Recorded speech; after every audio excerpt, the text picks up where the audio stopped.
Sexta-feira, pronúncio de fim de semana, bem-vindo. Chegou a atualidade no Girassol Jornal, hoje com olhos sobre o rio Cambamba, na ligação entre os municípios de Luanda e Quilamba-Quiache. É o quadro preocupante de uma vala de drenagem.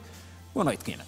Boa noite, Simeão. Temos ainda para hoje outros destaques que passam também pelo caso das demolições na zona da Engevia, no distrito urbano da Vila Flor. Está em jogo a situação de mais de 30 famílias. Inauguração histórica do Centro de Controlo e Emissão de Satélites. Um importante acordo que abre uma nova era nas relações comerciais entre Angola, Zâmbia e RDC. Diamantes e a perspectiva de produção em 2023. Aspirações dos médicos em Benguela sobre o aproveitamento dos profissionais na classe.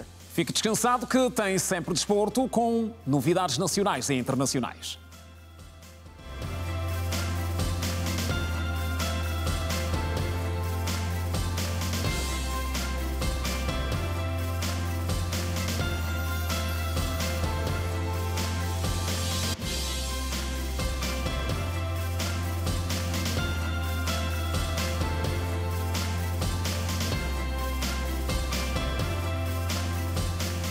Boa noite. Olá, bem-vindo. Começamos pelo rio Cambamba, na ligação entre os municípios de Luanda e Quilamba-Quiache. Há uma vala de drenagem com obras paradas há já algum tempo e que se transformou num cenário desagradável. Lugar de risco, particularmente para crianças, além de ser um atentado à saúde pública.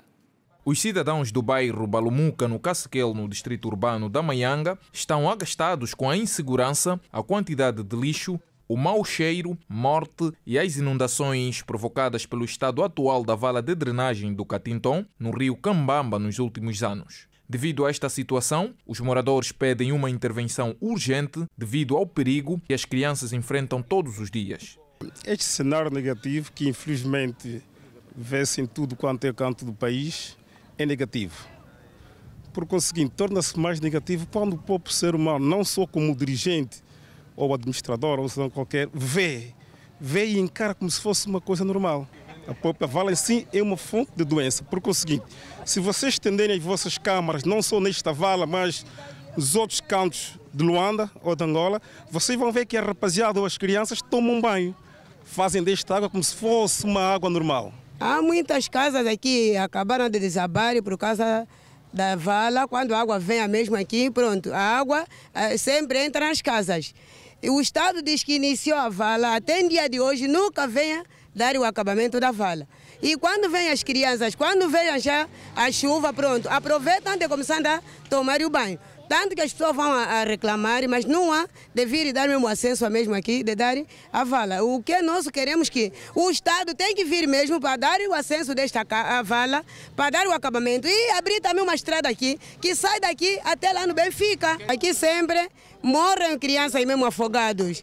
Esses mesmo, quando a água mesmo entra nas casas, as casas desabam sempre com a água. Há certas crianças morrem mesmo aqui com a água da chuva, por causa da água que entra nas casas. É o lixo. Sempre águas paradas, para que mosquitos e bichos também que param mesmo aqui. Sempre o cheiro que entra nas casas provoca mesmo doença nas pessoas. Se nós vivemos aqui porque que Deus nos acuida. Senão, era diariamente todos mais velhos aqui morrer, todas as crianças morrer. Mas como Deus está no leme, é a razão da nossa existência. O que eu quero é que eles venham, construam a vala, que tirem o lixo. Haja um saneamento básico, para ver se também o povo ganha saúde. Porque se porventura as valas sejam bem arranjadas, o lixo seja bem retirado, os hospitais não vão encher. Não. Só está enchendo porque o saneamento básico não há. As obras aqui no rio Cambamba, que praticamente se transformou numa vala de lixo, que está propriamente entre o município de Luanda e do Quilamba-Quiache, estão paralisadas desde 2014. E os populares estão preocupados com esta situação porque é um atentado à saúde pública. E o governo provincial de Luanda fala das estratégias que devem ser aplicadas para a resolução deste problema e os demais existentes na província. Estamos a priorizar a conclusão dos projetos que estão paralisados desde 2012 e esses projetos, uma boa parte, estão incluídos no orçamento deste ano e que, com isto, vamos dar a conclusão destas obras. Estes projetos são, essencialmente, os projetos de infraestruturas nas áreas da macro e micro drenagem, saneamento básico. na parte de baixo da ponte metálica que está na vala do Catinton, no rio Cambamba, que dá acesso ao mercado dos Correios, no município do Quilamba Quiacho, é também um espaço transformado em dormitório para vários jovens e adolescentes. E a seguir acompanha o essencial sobre um decreto presidencial que determina a extinção da Comissão Administrativa de Luanda. Decisão tomada pelo Presidente da República em função da referida comissão, segundo o decreto, não ter garantido a necessária harmonia na gestão. De acordo com o Decreto Presidencial número 30/23 de 26 de janeiro, o Presidente da República, João Lourenço, justifica a extinção pela necessidade de se garantir a estabilidade da ação governativa e clarificar as competências dos órgãos e serviços que intervêm na administração local do Estado. O mesmo documento sustenta que a administração municipal de Luanda vai suceder à Comissão Administrativa do município de Luanda e assegurar as suas responsabilidades, os direitos e obrigações, o seu pessoal, o passivo e ativo. A organização, funcionamento e gestão do município de Luanda são garantidos pela administração municipal de Luanda, a quem compete assegurar a realização das funções do Estado no município com base em instrumentos e ações de orientação e de promoção do desenvolvimento harmonioso do território, bem como a gestão dos serviços públicos necessários à segurança e bem-estar dos munícipes. No artigo 4º, é revogado o Decreto Presidencial número 52/15 de 2 de março, que aprova o Estatuto Orgânico do município de Luanda e toda a legislação que contrarie o disposto no atual diploma. O Presidente da República autorizou também a despesa no valor de 4.638.185.600 kwanzas e formalizou a abertura do procedimento de contratação simplificada pelo critério material para a aquisição dos serviços de consultoria, de avaliação e otimização do sistema de gestão integrada e do programa de apoio e formação de utilizadores de alto nível. O documento salienta que há necessidade de se adotar um procedimento rápido e desconcentrado para a tomada de decisões contratuais dentro dos prazos atendíveis, delegando competências ao Presidente do Conselho de Administração da Agência Nacional de Petróleo, Gás e Biocombustíveis, com a faculdade de subdelegar para a aprovação das peças do procedimento. Voltamos ao caso das demolições na zona da Ensvia, distrito urbano da Vila Flor, em Viana, onde está em jogo a situação de mais de 30 famílias que ficaram sem as suas casas. A nossa equipa acompanha o caso desde o início e traz novos desenvolvimentos. Cerca de 3 semanas depois da nossa presença no local, as mais de 30 famílias que perderam as suas casas devido à destruição feita por um alegado empresário português continuam ao relento e a passarem por situações difíceis. Neste momento, sem a visita das administrações da Vila Flor e de Viana, desde que perderam as suas casas na Ensvia, a fome, mosquitos, paludismo e inundações tomam conta dos desalojados que clamam por ajuda. Minha mãe só depende de mim. Vê se o governo me ajuda. Será que podem construir isso? Será aquele que tem dinheiro? Nós não, os pobres não podem me ajudar, meu Deus. Ajuda só para esse povo. Estamos sofrendo demais. Nem negócio temos. Essa hora estou aí a ferver chimó para dar nas minhas crianças. Desde manhã não consigo comer nada. Meu esposo está ali nesse momento, é doente, ele não consegue fazer nada. Diz que liderar um componente daqui. Ele não tem força para fazer qualquer coisa, não tem. Aqui onde estamos, não temos comida, a fome é aquele nas crianças. Estamos tirando essa jimbó aqui nessa mata aqui para nós comer com as crianças. As crianças não estão a estudar, doença é aquele, mosquito é aquele, não temos como, papai. Nós só queremos mais ficar nas nossas casas, nas nossas vidas. Eles só, quando chegaram aqui, pediram só os dados da revista que estão aqui. Então apontaram, então faz isso, nós estamos aí, mas vamos ajudar, vamos voltar mais, assim eles saíram aliás atrás, disse vamos voltar mais, ver se que vai estar acontecendo mais aqui nesse lugar. Estamos aqui a passar mal, a água mesmo, basta chover, a água mesmo começa a jorrar mesmo nas paredes. Ficamos por cima da água, não temos como fazer, queremos que o governo nos dê aqui com 7 filhos e 3 netos, não tem aonde ir, outros dormem aqui assim fora. E outros dormem dentro. Desde que partir, nós estamos aqui a caminho de 3 meses. Não há solução, não temos também para onde ir. Estamos aqui mesmo a passar mal. Os filhos, netos, paludismo é paludismo. Eu já todo o tempo é dar mesmo recaída. Estou a passar mesmo mal com paludismo até as crianças. devido à pancadaria que sofreram. Uns estão doentes e não conseguem sustentar as famílias. Outros perderam o emprego. Tinha levado uma porrada, me deram com muito purete. Sim, foi às 8 horas que eles me bateram. Depois daí me tiraram fora e eu estava a pedir até que para, ao menos, ir buscar as coisas com a minha esposa, com meus filhos. Não estavam a deixar para tirar as coisas. Nesse momento não consigo trabalhar, já estou aqui, caminho de 1 mês e tal. Não consigo fazer nada. Desde dia 24, já não consigo mais se movimentar assim tão bem. Desde que vim diminuir aqui, não consigo trabalhar. No mês de dezembro não conseguia receber o valor porque a senhora não finalizou o mês e a senhora não aceitou me dar o salário. Estou com as crianças todas enfebradas, os netos. Eu própria dei raquete aqui 2 vezes, graças àquele senhor da ponta que tinha me levado, que o meu vizinho me levou para o posto médico. Uns foram obrigados a se separarem das famílias e a viver na tenda e alegam que os seguranças no local que não aceitaram falar estão a vender os blocos que restaram. Eles, como não sabem o preço do material, não conhecem o valor do dinheiro, então eles ficam aqui a vender. Principalmente o chefe de segurança, ele dá ordem para os segurança dele buscar a cupa-pata. Eu já aprendi 2 cupa-patas, só que a polícia, quando for para falar com eles também, não deram de nada. Deram mesmo, deixaram o senhor embora, com o tal dito do material.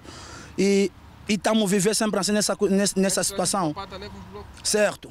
Vêm com cupa-pata, carregam os blocos, vão vender os blocos.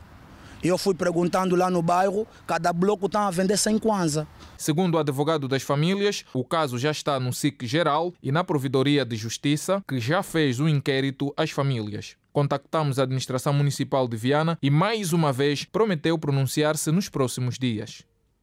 Como funcionam algumas das principais instituições vocacionadas para a formação de médicos, particularmente em Luanda? Há preocupações constatadas numa ronda feita pela nossa equipa, que apesar disso também ficou a saber que o curso de Medicina fixou-se entre os mais procurados nos últimos anos. Cresce o número de instituições que oferecem formação académica na área da saúde. Muitas destas escolas não apresentam condições para o efeito. Por outro lado, já se verificam institutos médios de saúde que se destacam na criação de condições para a formação dos alunos. Eu gosto do curso, porque até tenho o meu irmão também que está a seguir enfermagem, então decidi seguir análises clínicas, estou a gostar. Fazer exames clínicos, exames de urina e muito mais. Gosto imenso. O que mais me chama a atenção é saber que eu futuramente poderei salvar vidas e fazer diferente dos nossos doutores. Vou fazer melhor. Bem, as aulas práticas são direcionadas nos nossos laboratórios de anatomia e de enfermagem, farmácia e análises clínicas. Para se formar em saúde, é necessário ter mais do que vontade de aprender. É importante demonstrar amor ao próximo, como conta esta estudante do 1º ano de Medicina.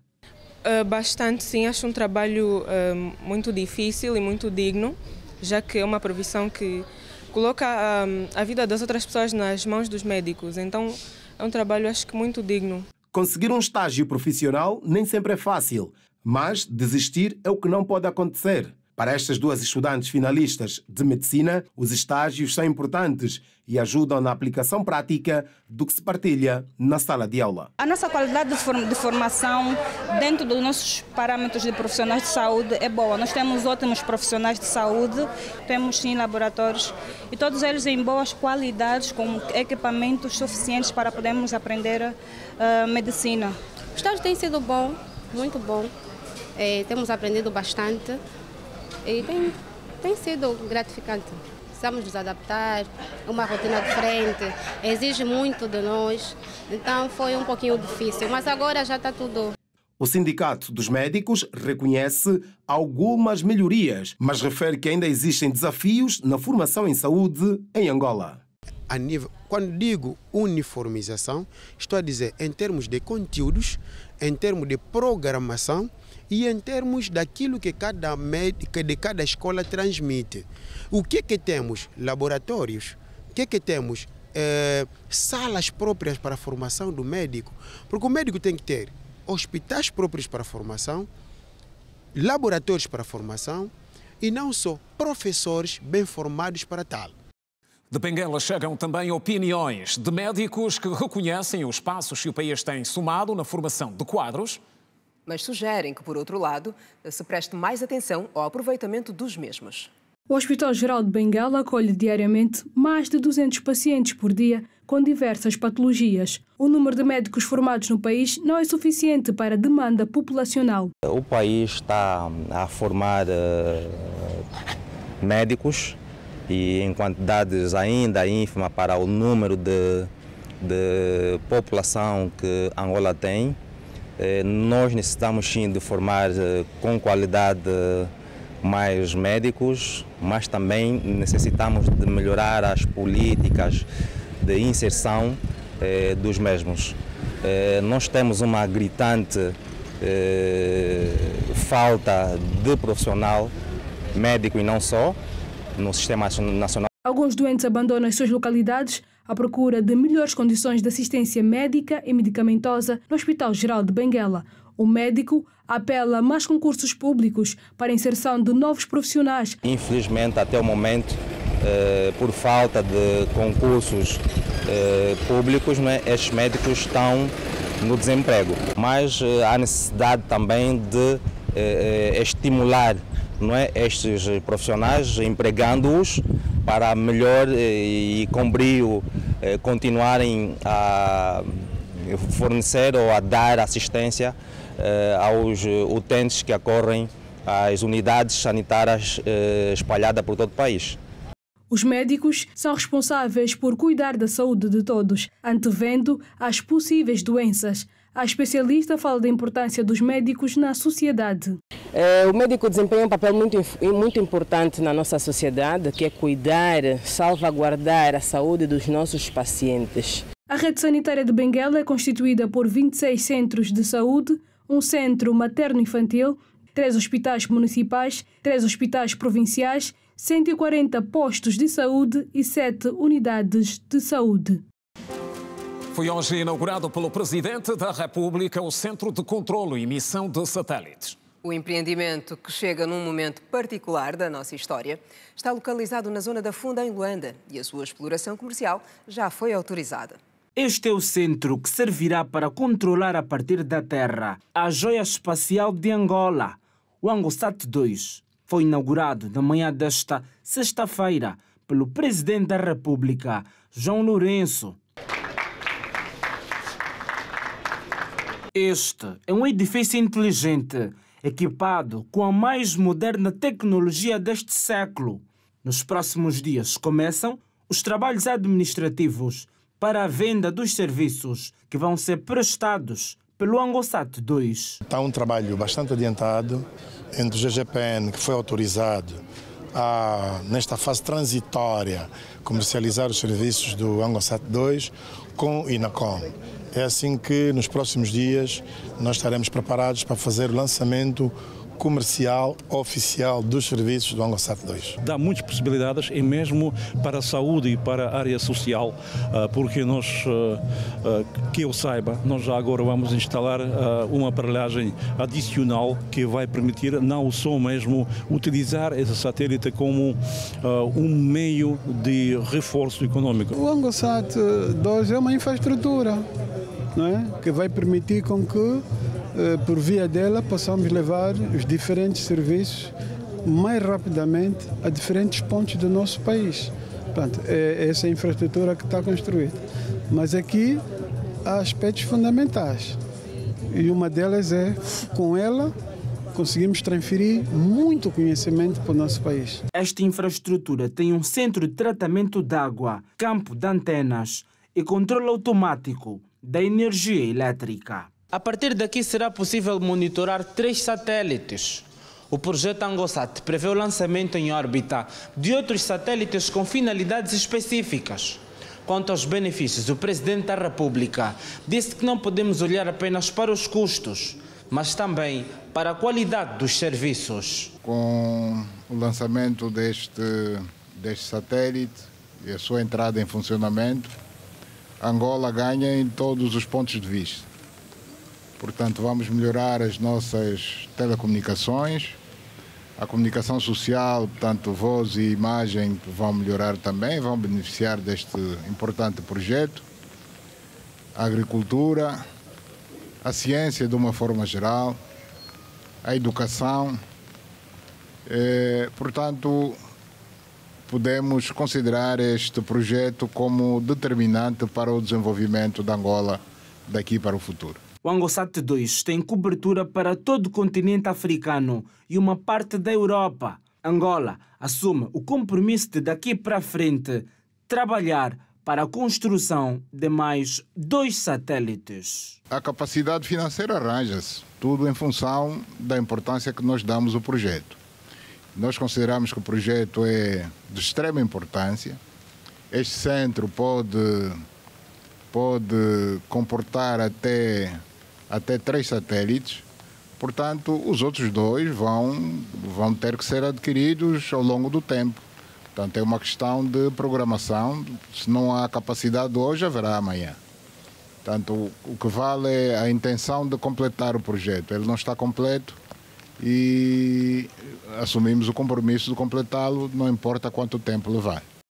As vantagens do centro inaugurado hoje pelo Presidente da República são inúmeras e começam pela capacidade de controlo de vários satélites. Técnicos com experiência na área destacam outros benefícios para o país com o empreendimento ganho. Angola ganhou uma estrutura nova para monitorar o seu satélite que está em órbita desde outubro de 2022. Construído com base nos padrões internacionais, o Centro de Controlo e Missão de Satélites está preparado para fazer a gestão do ANGOSAT 2 a partir de Luanda. Com muito orgulho afirmamos que o país tem mais de 60 profissionais com formação superior em energia, em engenharia e tecnologia espacial, formados ao mais alto nível, aquilo que é hoje o estado da arte das ciências espaciais, certificados pela Agência Espacial Europeia, pela NASA e pela Agência Espacial Russa. É motivo de muito orgulho e também acredito que vou poder incentivar outras mulheres para não terem medo das ciências exatas ou das tecnologias espaciais. O centro vai produzir e gerir as operações de todos os satélites angolanos, já que o ANGOSAT 2 tem um tempo de vida útil de aproximadamente 17 anos. O satélite angolano será monitorado 24 horas por dia por profissionais nacionais formados em engenharia espacial. O centro tem outras áreas e as áreas que cuidarão daquilo que são as manobras, as correções de órbitas, tudo isso também eles poderão otimizar o gasto de combustível para que o satélite possivelmente fique mais tempo. Ainda assim, também existe um centro de controle e missão de reserva situado na Rússia, que também está capacitado para poder então fornecer algum apoio em caso de necessidade. Mas nós temos aqui o centro totalmente equipado, com equipamentos de reserva. A partir deste centro será possível realizar a manutenção e monitoramento de mais 3 satélites, já que o plano do governo angolano é de lançar em órbita mais satélites no futuro. A partir desse centro, nós podemos não só monitorar nossos satélites, se haver parceria com outros países, não é? Nós também podemos fazer monitoramento de outros satélites. Caso esse sistema automático não entrar em funcionamento, então nós, os técnicos, estamos capacitados, né, em termos de formação ao mais alto nível, para que pudéssemos então fazer a substituição de algum equipamento de radiofrequência, caso houver esta anomalia. O Centro Nacional de Controlo e Missão de Satélites está localizado na zona da Funda, município de Cacoaco, província de Luanda. A infraestrutura foi erguida no âmbito da Estratégia Espacial Nacional, numa superfície total de 6.617 metros quadrados. Na Assembleia Nacional foi hoje resolvida a questão polémica da distribuição dos vice-presidentes. Assim, a UNITA, partido do Galo Negro, passa a assumir a segunda vice-presidência da Casa das Leis e, igualmente, a segunda vice-secretaria. A iniciativa é vista no seio político como um marco de maturidade e fortalecimento da democracia. Unanimidade é o que se registrou hoje na eleição dos novos membros de mesa da Casa das Leis angolanas. A eleição contou com 193 votos a favor, nenhum contra e nenhuma abstenção. Para os deputados, o momento pode significar maturidade política e crescimento da democracia angolana. Poderia haver qualquer deputado a ficar contra. As vontades políticas muitas vezes devem suplantar a vontade dos angolanos, a vontade da nação. E pela nação temos que andar todos juntos. Eu penso que nós neste momento atingimos um momento de pico. Talvez muitas pessoas não entendam isso, não se apercebam, mas nós hoje atingimos um pico, porque é a confirmação da reconciliação e da possibilidade que cada um de nós tem de exprimir e as suas opiniões serem traduzidas ao nível do Parlamento. O maior partido na oposição entende que a nova composição da direção do Parlamento repõe a legalidade de acordo com os resultados das últimas eleições gerais. Portanto, os resultados eleitorais são claros em termos do regimento da Assembleia, da Constituição e de todo o ordenamento jurídico. A Assembleia Nacional deve, sim senhora, ter a atual composição, a segunda vice-presidência da UNITA, a quarta vice-presidência da UNITA, o segundo secretariado da UNITA e o quarto secretariado da UNITA. O MPLA, que ocupa o maior número de assentos na Casa das Leis, diz que o momento vivido nesta sexta-feira é histórico para o cenário político nacional. Porque pela primeira vez consegue-se chegar a um acordo em relação à composição da mesa do Parlamento que agradou as duas partes, nomeadamente ao MPLA e à UNITA. E também é um caminho para que nós todos, como deputados, possamos divergir ou convergir em dados momentos. Há momentos em que certamente cada um de nós, cada partido, irá exprimir e querer, não digo impor, mas afirmar as suas posições, mas há momentos em que nós também devemos chegar a entendimentos. A partir de agora, a mesa da Assembleia Nacional fica composta da seguinte maneira: Carolina Cerqueira, presidente; Américo Kuononoka, do MPLA, primeiro vice-presidente; Arlete Chimbinda, UNITA, segundo vice-presidente; Raul Lima, MPLA, terceiro vice-presidente; e Xavier Jaime Manuel, UNITA, quarto vice-presidente da Assembleia Nacional.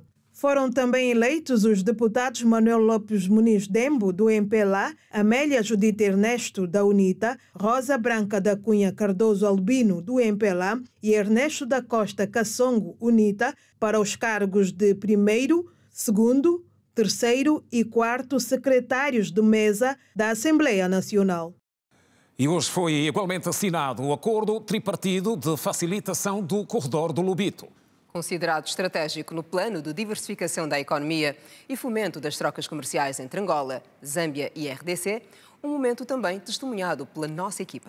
O ministro dos Transportes de Angola e as delegações da República Democrática do Congo, da Zâmbia e da SADC deslocaram-se na manhã desta sexta-feira à província de Benguela, onde, após uma visita às instalações do Porto do Lubito e aos caminhos de ferros de Benguela, procederam ao acordo que permite a criação da Agência de Facilitação do Transporte de Trânsito do Corredor do Lubito. Este dia, que vai ficar na história da nossa região, confirma que os irmãos, quando querem e estão realmente unidos, conseguem consolidar o espírito da SADC, que se resume à capacidade de, em conjunto, tornarmos a região de África Austral mais forte, coesa e capaz de encontrar soluções para a criação de sinergias e de projetos mutuamente vantajosos. O instrumento de cooperação visa fortalecer a coordenação das atividades conjuntas de desenvolvimento do corredor e promover a participação efetiva das pequenas e médias empresas. Este acordo vai acelerar o crescimento do comércio doméstico e transfronteiriço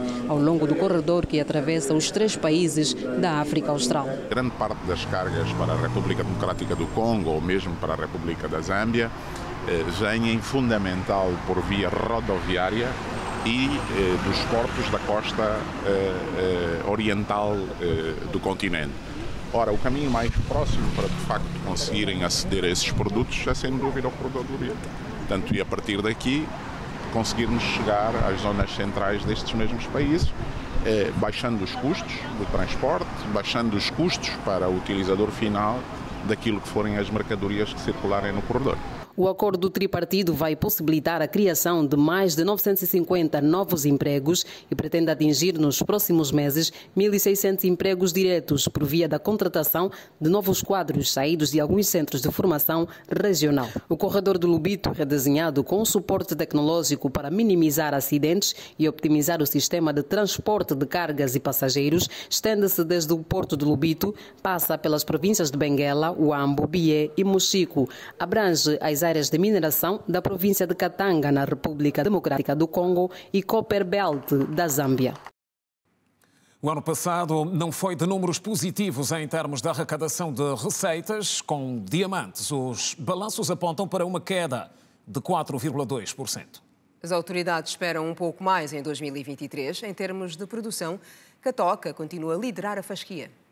Em 2022, Angola arrecadou 1,96 mil milhões de dólares norte-americanos como resultado da venda de quase 10 milhões de quilates de diamantes. A Indiama quer, em 2023, atingir uma produção na ordem dos 10 milhões de quilates.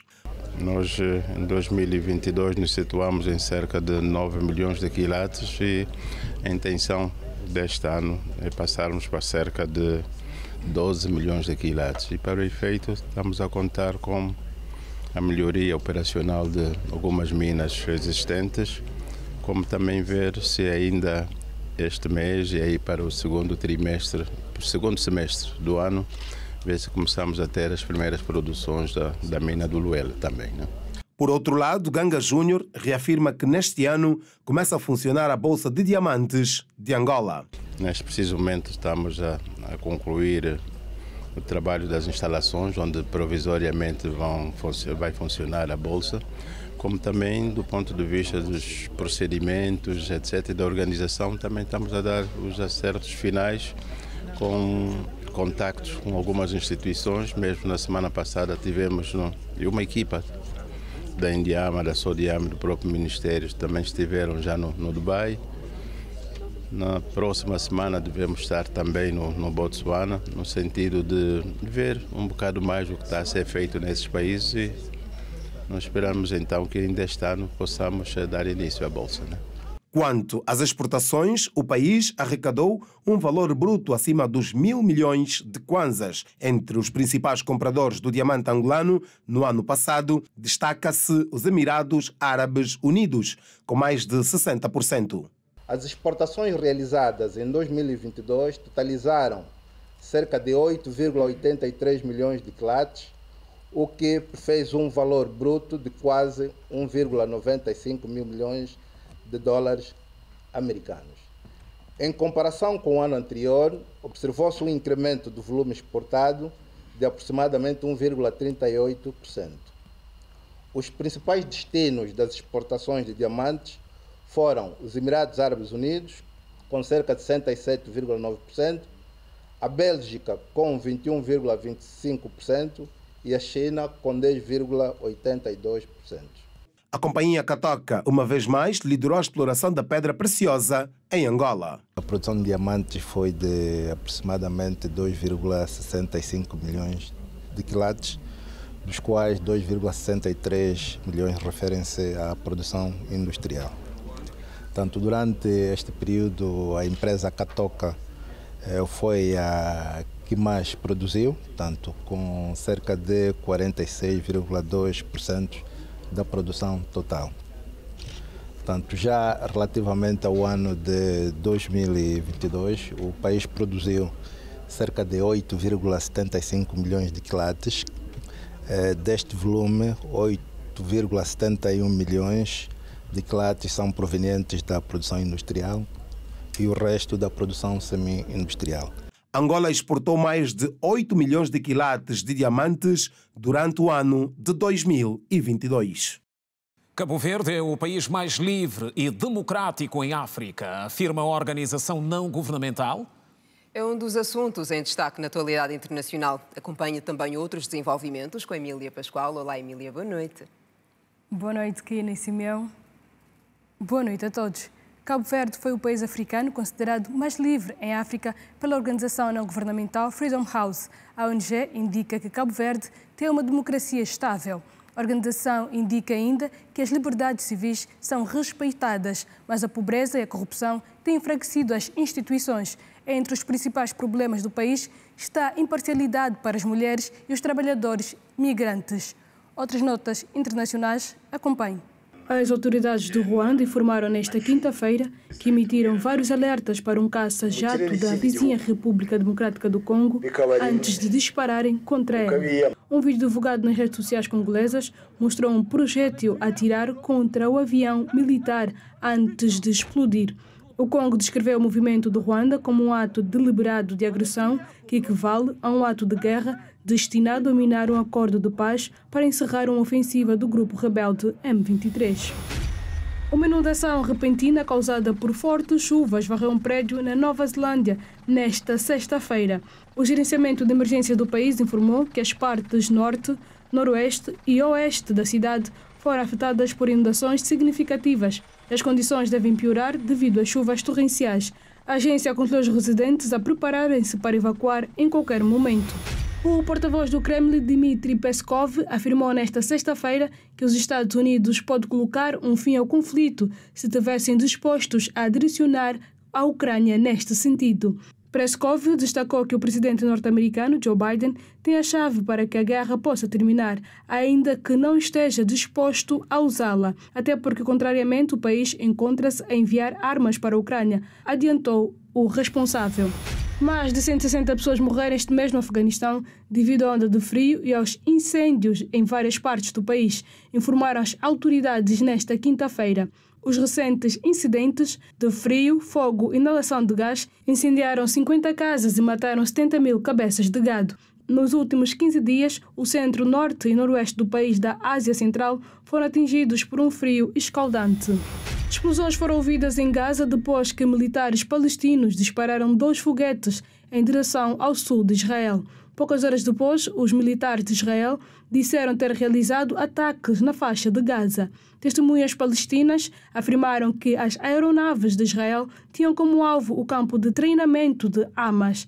As tensões aumentaram depois que militares de Israel mataram 7 homens armados e 2 civis durante o ataque na cidade de Jenin. Inédito em Amsterdão, mas aconteceu. Trata-se de uma obra rara edificada debaixo da água.